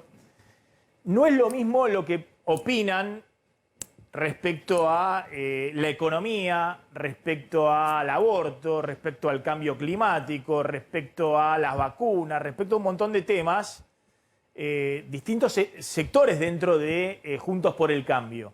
Y yo creo que Milei hace una segmentación de Juntos por el Cambio que es muy interesante. La pregunta es si va a haber algún quiebre o no en Juntos por el Cambio. Juntos por el Cambio ha mostrado que no, que como el peronismo puede ser un espacio político con divergencias ideológicas muy grandes, pero saben que no hay forma de dividirse si uno quiere gobernar. Lo entendieron muy bien. Ahora, esto que plantea Milei y que toma Macri, dice: las ideas que expresa Milei son las que siempre he expresado yo. Fíjense lo que dijo Milei respecto a Juntos por el Cambio, que lo llama Juntos por el Cargo. Las dos divisiones que hace Milei de Juntos por el Cambio. A ver si tenemos la placa ahí. De un lado pone a los que llama los colectivistas, a la Unión Cívica Radical, a Carrió, a Vidal y a Larreta, y del otro lado llama lo que son los liberales. Claro. Los liberales o los halcones de Juntos por el Cambio o con los que él cree se puede construir. Exactamente. Es muy llamativo cómo en este momento surge esto. Esta declaración de Macri en este momento tan cercano a las elecciones llama la atención, fuera y dentro del seno del espacio de Juntos por el Cambio, porque la verdad es una declaración polémica que no se entiende cuál era la urgencia de darle este apoyo a Milei y de decir que el pensamiento de Milei, o sea, quedarse un poco del lado de los liberales, como vos decías, en esta separación, ahí, en esta división que hace Milei, que ahí la estamos viendo, ¿no?, que es precisamente la Unión Cívica Radical, la Coalición Cívica, las palomas de Juntos por el Cambio, los más suaves, los más moderados y el resto, ¿no? Los liberales, los libertarios, los conservadores, quienes vienen del peronismo republicano, como el caso de Pichetto, en fin. Macri parecería pararse en ese lugar cuando es el líder del espacio, ¿no? Supuestamente, por lo menos dentro de los líderes que tiene este espacio, quien ha ocupado un cargo de mayor responsabilidad. Es que yo no sé si es tan taxativo, digamos, esta división. Yo no llamaría colectivista, no sé, a Martín Lustó o a Larreta o a Vidal. Pero el propio Macri acepta, digamos, claro, esa división cuando dice mis ideas han sido siempre las ideas de Milei. Y no hay duda que la Unión Cívica Radical o que parte de la coalición cívica, más allá de las divisiones que hay con el kirchnerismo o con el peronismo, no hay duda de que tienen muchos de sus integrantes una visión más socialdemócrata de la política. ¿Cómo estás viendo esto, Eduardo? ¿No? De alguna manera, Milei no plantea una alianza para el 2023 que puede significar el riesgo de una división en la oposición. Mira, yo creo que los más lúcidos que ven la política hoy están pensando en la construcción de un consenso para el futuro que asegure no solamente la gobernabilidad, sino los programas económicos y sociales difíciles que la Argentina tiene por delante. El que lo dijo es Horacio Rodríguez Larreta. ¿Por qué? Porque no se va a poder gobernar la Argentina, va a ser muy difícil 51 a 49. Cuando Macri llega en una coalición. Yo te diría, Macri para mí es un político de derecha contrariado. ¿Por qué contrariado? Porque cuando forma su coalición para llegar al gobierno, se articula con lo que vos llamás la socialdemocracia, ¿no es cierto? Cuando sale del gobierno, empieza a construirse como un dirigente de centro-derecha, que es lo que posiblemente él más siente. Claro. Practicando un republicanismo muy apalancado en ciertos medios de comunicación, pero que, digamos, desde el punto de vista electoral no cierra. Entonces, ojo... ¿No cierra por qué? No cierra electoralmente, porque eso es... vamos a lo que te dije inicialmente. Según otras encuestas, la base dura del macrismo es el 17%. Alguna vez fue el 25%. O sea, eso está en retroceso. ¿Acaso Milei es el fenómeno que va a arrasar con la política argentina? Por ahora, la verdad que no. Mucho más protagonismo en la PASO que ahora, ¿no es cierto? Con ciertas dificultades para crecer, con cierta inexperiencia.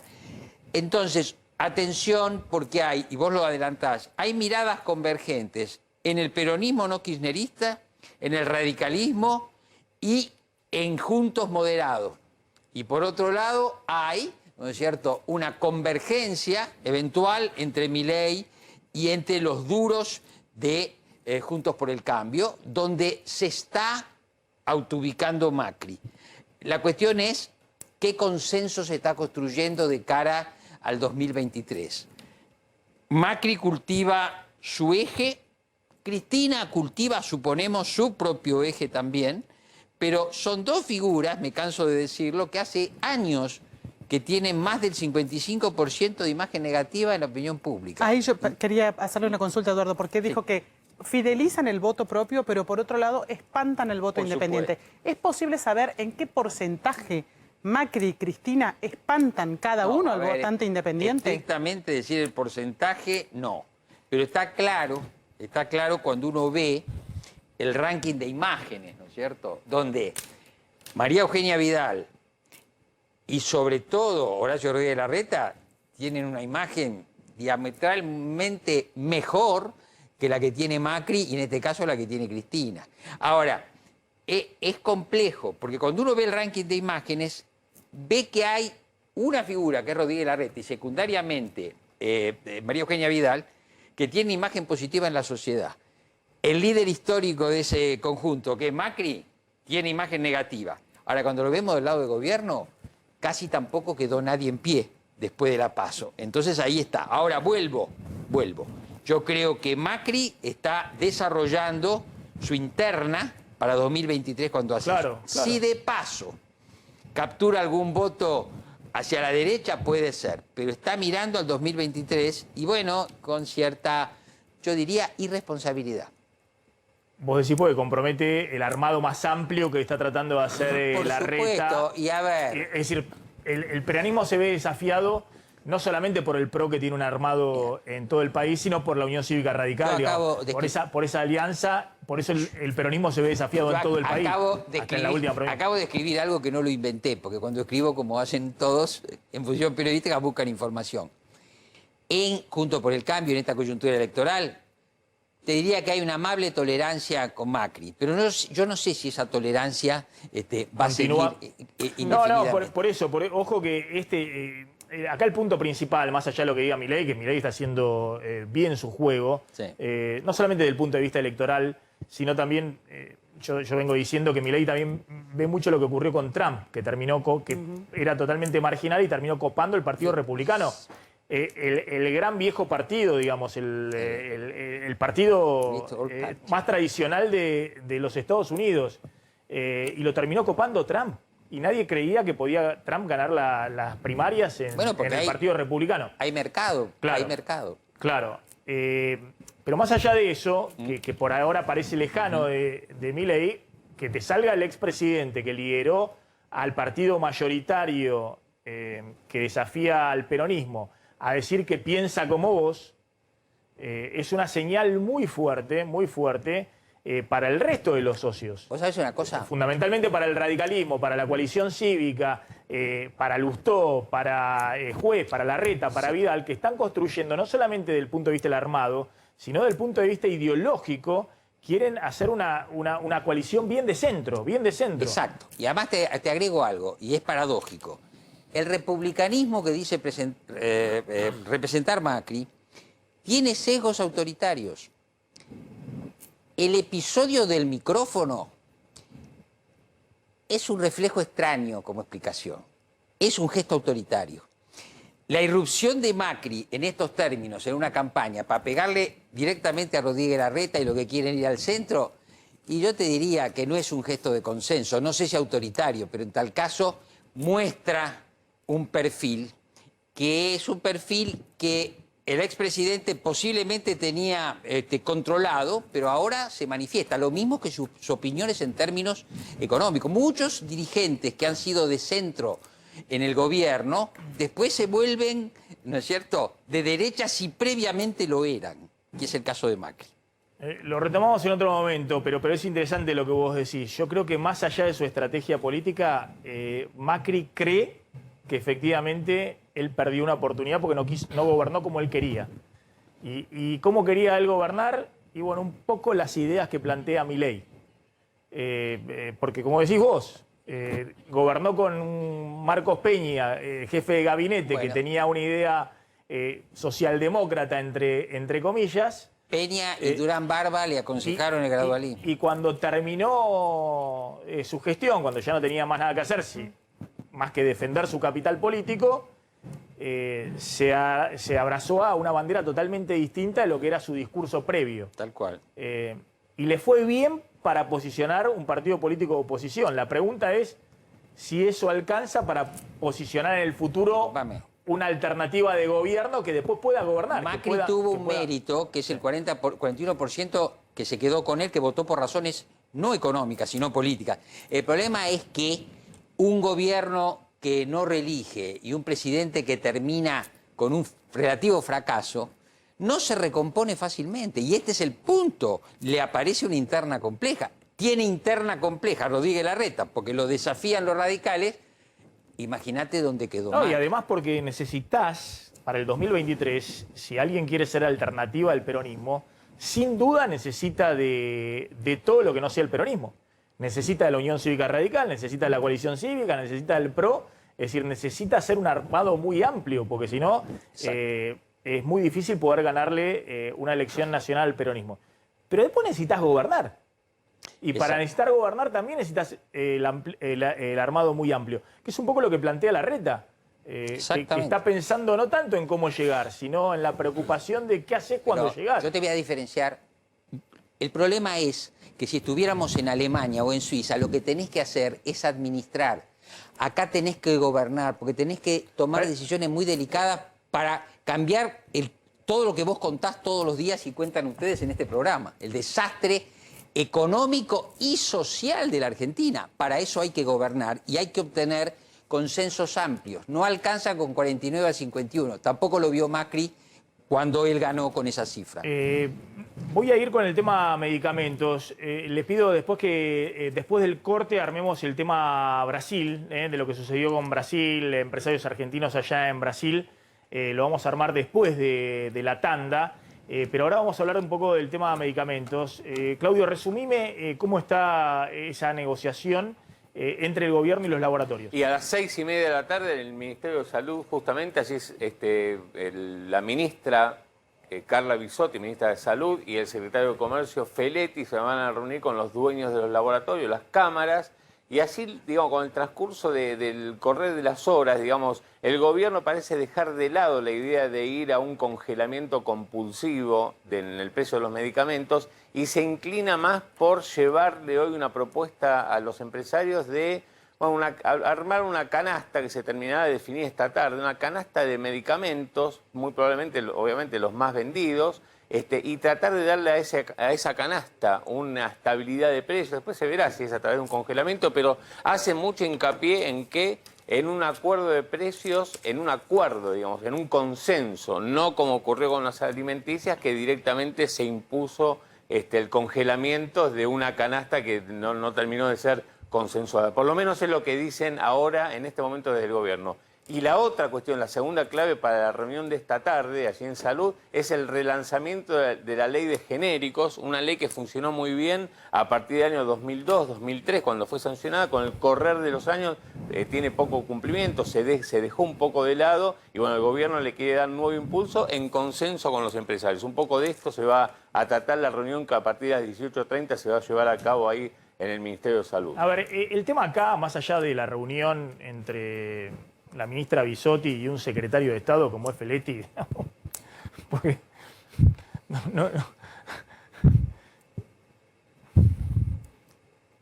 no pongamos cumbres entre una ministra, digamos, que ahora después de la pandemia, por suerte, ocupa un lugar en el gabinete, ¿no? Y un secretario de Estado, digamos, como es el secretario de Comercio Feletti.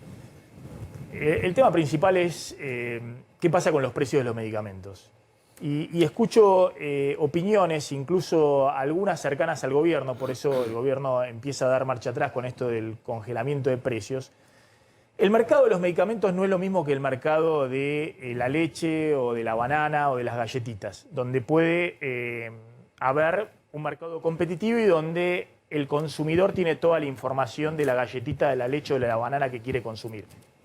Y si no tiene esa información, se fija en la etiqueta y adquiere esa información. Y si no, la va adquiriendo en el uso. Sabe qué es mejor, qué es peor, cuál es de mejor calidad. Y de esa manera puede comparar precios y de esa manera puede jugar lo que tiene que jugar en cualquier mercado, que es la oferta y la demanda competitiva. Para que esas señales que envían los precios, que es sin duda el ordenador indiscutido, excepcional de la producción en el capitalismo, y se ha mostrado el mejor sistema posible para ordenar la producción y al mismo tiempo poder satisfacer el consumo y los deseos de la población, para que eso funcione. En el mercado de medicamentos eso no funciona así, por una cuestión muy elemental, que gran parte de los medicamentos, quien elige el medicamento no es el que lo compra, porque el que lo elige es un médico que te hace una receta y el consumidor no sabe nada del medicamento que está comprando. De hecho, lo hemos estudiado en los primeros años de la Facultad de Ciencias Económicas, de cómo es un mercado con características particulares, donde ocurren lo que se llaman fallas de mercado. Y ahí, en general, lo que hay que hacer es no congelamientos de precios, que habitualmente terminan, como en todos los mercados, en desabastecimientos o en escaseces, sino en regulaciones que alienten la competencia y que efectivamente los precios puedan ser precios competitivos, donde el consumidor tiene la posibilidad de elegir el producto más barato de igual calidad. Hay distintos ejemplos que muestran que un mismo medicamento es 3 veces más caro y es el más consumido. La misma droga. La misma droga, pero el mismo medicamento. Algunos está polémico si es el mismo, si hace el mismo efecto. Algunos médicos dicen sí, es exactamente lo mismo. ¿Y cómo puede ser en un sistema competitivo de mercado rompe la ley de la oferta y la demanda? Que sea el más consumido el más caro. ¿Se entiende? Y además se arbitra entre precios que no se pueden equilibrar. Y hay un excedente del consumidor que termina en otro lado. Que el consumidor pudiera usar para ahorrar, para invertir en otra cosa. Es decir, hay ineficiencias en la asignación de recursos. Por eso la ley de genéricos funcionó al principio. Déjame porque me recomendaron para hablar con el doctor Juan Piveta, que es presidente de Federación Mutuales de Salud, para ver si podemos entender un poquito, porque acá no solamente pagan los medicamentos los consumidores cuando van a comprar una aspirina, o un paracetamol, para decirlo en esos términos, sino que muchas veces parte lo paga el paciente y parte lo paga el financiador. Y otras veces, en los medicamentos más complejos, todo lo paga el financiador. Es decir, la obra social, la prepaga, la mutual. Piveta, gracias por atendernos, muy amable. Gracias, Maxi, gracias a vos. Una aclaración simplemente, por ahí no puedo contestar algunas preguntas que tienen que ver con la medicina, porque no soy médico, pero bueno, sí especialista en sistemas de salud, así que trataré de evacuar las dudas a todos ustedes. Muchas gracias. Bueno, cuénteme, ¿qué está pasando con el precio de los medicamentos? Que estamos viendo que hay un aumento que también está por arriba de la inflación, sobre todo en los medicamentos más consumidos. Así es. Bueno, en realidad, quienes estamos en el rubro, bueno, esta realidad del aumento del precio de los medicamentos, la variación en aumento del precio de los medicamentos, versus la inflación y versus las actualizaciones que podemos tener quienes somos empresas financiadoras, bueno, venimos llevándolo a esta estadística desde hace bastante tiempo porque siempre ha estado en los últimos años siempre muy por arriba el aumento del medicamento versus la inflación, el IPC de salud, que es superior normalmente a la inflación de la economía. El resto de la inflación siempre está en 4, 5, 6 puntos, la IPC salud por arriba, y asimismo el medicamento está por arriba siempre de esto. Por lo tanto, lo venimos siguiendo. Nosotros también yo integro particularmente el Observatorio de Seguimiento del tema de medicamentos de la UAS, la Unión Argentina de Salud, y estamos emitiendo informes que marcan estas variaciones que están sucediendo en los últimos tiempos, y también focalizando el promedio y, como vos también decías, algunos productos que son los de más consumo, que son normalmente los que más aumentos tienen o han tenido, pero que después cuando se toma un número mucho mayor y hay medicamentos de poco consumo que no aumentan, obviamente que después termina dando un promedio menor, pero en definitiva siempre es mayor. ¿Qué es lo que se sugiere hacer en estos casos? Yo contaba que es un mercado muy particular, digamos, que no es el mercado de la pera o es el mercado de los mercados competitivos donde está la oferta, la demanda, el consumidor tiene toda la información. Y se dan esas paradojas, que hay algunos medicamentos, me hablaban de un medicamento contra el colesterol que sale 5.500 pesos y la misma droga que hace el mismo efecto, otro medicamento sale 1.700 pesos y el de 5.500 pesos es el más consumido. Obviamente para la elección muchas veces de ese medicamento que es el más consumido, la receta viene de un médico, obviamente los laboratorios gastan fortunas en marketing médico, recomendándole a los médicos prescribir esos medicamentos. Eso es lo que genera todo tipo de desequilibrio de mercado. Pero ¿qué se sugiere hacer ante esta situación donde, más allá de la inflación general, digamos, Argentina está con 50% de inflación general y es un descontrol macroeconómico, no se va a resolver de un sector, pero en particular para que no, por ejemplo, haya estas distorsiones de precios mucho más elevados respecto a la inflación general?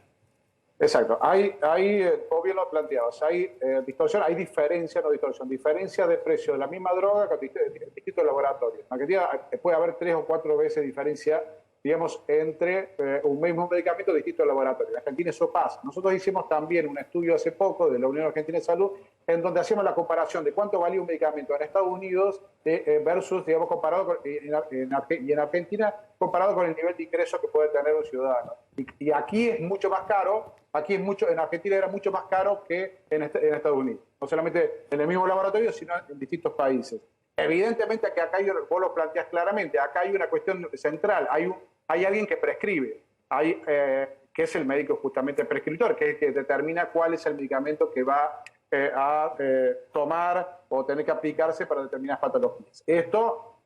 Por eso acá requiere, por supuesto, una conciencia muy, muy importante en este sentido justamente del médico prescriptor, ¿no? Esto hay que generar claramente una estrategia clara en este sentido, porque eso va a ayudar claramente a definir que ese medicamento, bueno, sea un medicamento que ayude a mantener el sistema. Este tema de la ley de genérico que vos mencionabas es una cuestión también interesante e importante a abordar. En algún momento también ustedes lo decían, la ley de genérico y la prescripción de genérico generó en el mercado del medicamento una situación positiva. Ojalá hoy, en la reunión de hoy y las próximas acciones que se puedan hacer, estos temas se puedan abordar, porque esto ayudaría claramente a que el prescriptor también pueda prescribir el genérico y por allí genere alguna situación más positiva en cuanto al precio de los medicamentos y la accesibilidad del medicamento, que esto es lo más importante. Le hago una última respecto, porque estoy pensando, digamos, si el genérico, que obviamente son drogas que están aprobadas por la ANMAT en Argentina, digamos, si se confiara efectivamente en los reguladores en la Argentina, ¿no? Y efectivamente el genérico fuera igual que el medicamento de marca, claramente no puede haber esa distorsión del precio, pues si estuviera toda la información por parte de los médicos que prescriben y de los pacientes y demás, un paciente no va a ir a comprar, ningún consumidor es irracional de ir a comprar algo que vale 3 veces más caro si le está haciendo el mismo resultado. Lo que pasa es que muchas veces los médicos dicen, no, pero es cualquier cosa, el genérico es la misma droga, pero los efectos que yo veo en mis pacientes son distintos. Así es. ¿Hay alguna forma de que efectivamente se trabaje, porque en este mercado hay que trabajar mucho también con los médicos y demás, para que efectivamente se puedan comparar el resultado que dan esas mismas drogas, aunque tengan distintas marcas? Porque eso llevaría a equilibrar los precios, digamos que en un mercado competitivo los precios, los que están muy abajo suban y los que están muy arriba bajen.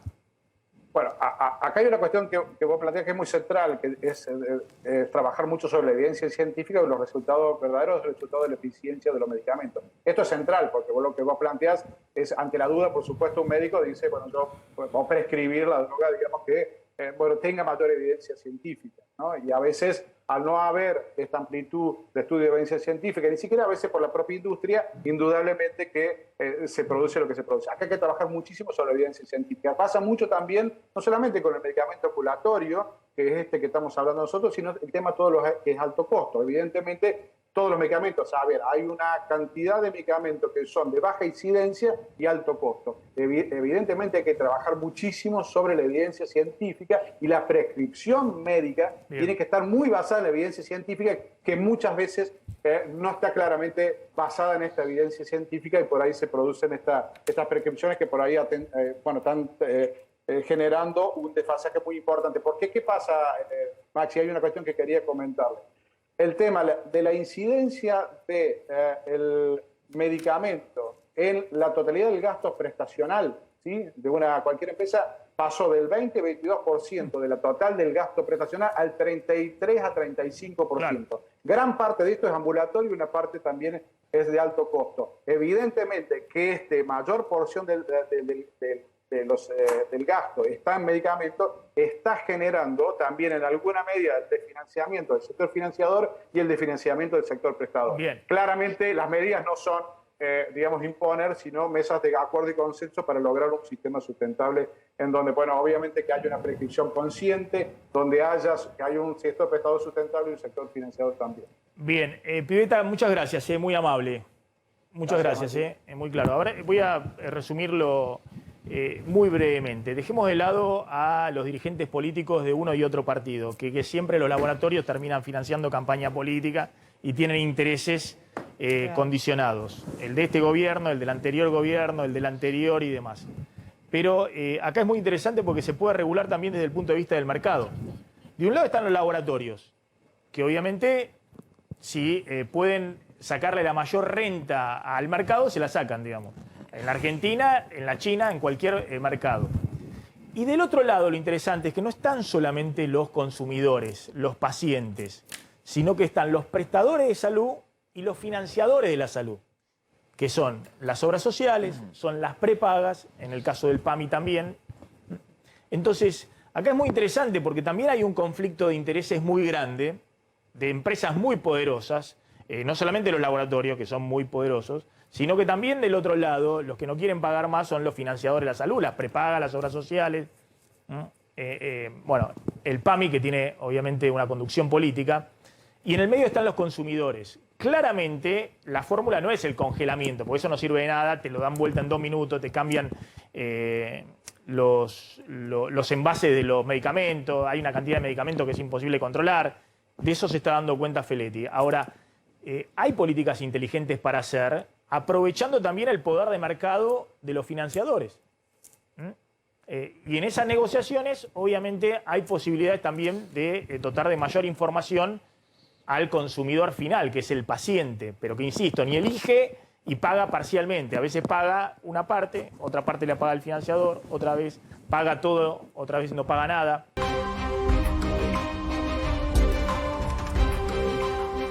¿Qué está pasando en el mercado cambiario? Bueno, el dólar se mantiene en los 200 pesos, esto es un peso, el blue, ¿no? Arriba del día de ayer, los dólares financieros libres entre 217, 218 pesos y un Banco Central, Maxi, que vuelve a intervenir, como lo viene haciendo desde la semana pasada, en el contado con liqui intervenido, 182 pesos en este momento, lo viene bajando a lo largo del día, después en torno a 180, 181, y ojo, porque Maxi, ayer decíamos, hay que prestar atención qué pasa con las reservas. Ayer el Banco Central vendió 85 millones de dólares, desde el jueves pasado van casi 500 millones. Sí. Pues está vendiendo en el oficial, está vendiendo en el contado con liquidación, y además cuando se le abre la brecha con el 200 pesos el dólar blue y 172 o 173 el dólar ahorro, le aumenta fuerte la demanda de dólar ahorro, de los 200 dólares, y también le aumenta fuerte la demanda de todos los dólares para el arbitraje, digamos. Claro. En este contado con liquidación, donde el Banco Central te lo deja a 180 pesos, obviamente hay muchos jugadores, pueden operar poco volumen por semana, pero hay muchos que compran ahí para vender en los mercados alternativos libres, que están mucho más altos. Eduardo, ¿qué es lo que hay que ver para el 14 de noviembre? ¿Cambia algo el panorama, la foto de agosto, de septiembre, de las PASO? Te digo cómo para mí se va a leer. Capítulo 1, Provincia de Buenos Aires. Capítulo 2, no de importancia, sino de descripción, Senado. Capítulo 3, Total Nacional. Según los sondeos nuestros y de colegas, que ya lo han dicho acá, se estrecha la diferencia en Provincia de Buenos Aires, pero sigue hasta ahora ganando juntos. El total nacional son 9 puntos, es indescontable, pero se tendría que acortar. El tema más complicado es Senado, porque Senado el gobierno está renovando 14 bancas, de las 8 provincias solamente ganó en 2, en Catamarca y en Tucumán, y se está perdiendo en Corrientes, está perdiendo en Santa Fe, está perdiendo en Mendoza, en Córdoba no importa porque va a salir tercero, en Chubut está muy complicado y le queda La Pampa, pero digamos, está por lo menos 4 senadores debajo de lo que renueva. Eduardo, perdón, pero en Córdoba también lo pierde Carlos Caserio, que hoy está con ellos, y lo que va a entrar es del peronismo de Schiaretti, ¿no? No, perdón.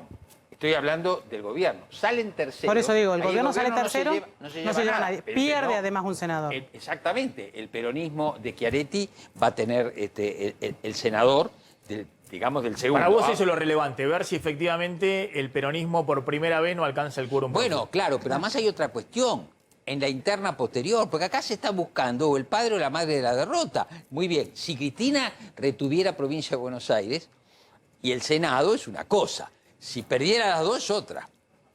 Eduardo, gracias. Como siempre, un gusto. Vamos volando a la tanda, ya volvemos.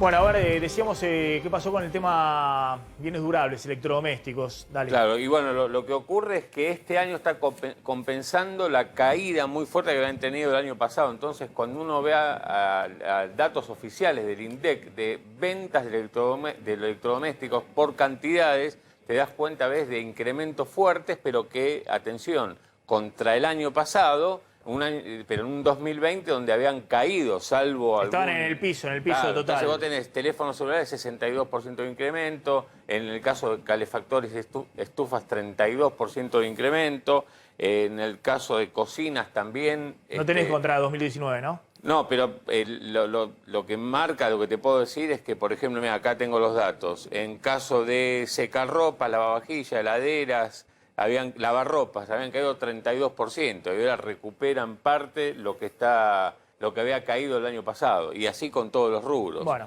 después hagamos la próxima una comparación respecto a prepandemia 2019. Bueno, pero la noticia del día es el dólar finalmente llegando a los 200 pesos, obviamente algo simbólico, pues ya estaba en esos niveles el dólar blue, y sobre todo, obviamente, cómo sigue después del 14 de noviembre.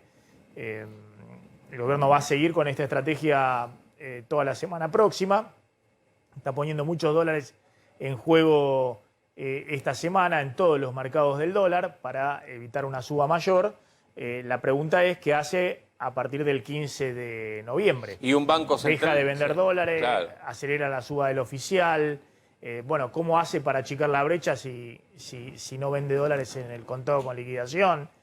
Y digamos, en el mercado oficial está vendiendo dólares todos los días, lo que acá contamos en el contado con liqui, que vos fíjate que ya fueron 2 veces, se tomaron medidas para que ese contado con liqui intervenido tenga una operación más chica, para que la intervención sea menor. Esas medidas que se van tomando, el ajuste del cepo, tienen una duración de 1 o 2 semanas, y después, transcurridos esas 2 semanas, vuelve a tener el Banco Central que vender, claro, de a 20 millones de dólares por día. Acá, por eso ahora la expectativa, digamos, lo que anda dando vueltas en el mercado es si en las próximas horas no habrá un nuevo ajuste justamente de ese cepo para achicar las operaciones estas especulativas, esto que estamos contando, estos rulos que se van armando, que aprovechan los desequilibrios en el mercado cambiario, donde en un mercado el dólar vale 200 pesos, en otro vale 180, y después están los otros dólares financieros libres arriba de los 215 en este momento. Y el tema principal es, bueno, bajar la incertidumbre, dar algo mínimo de confianza.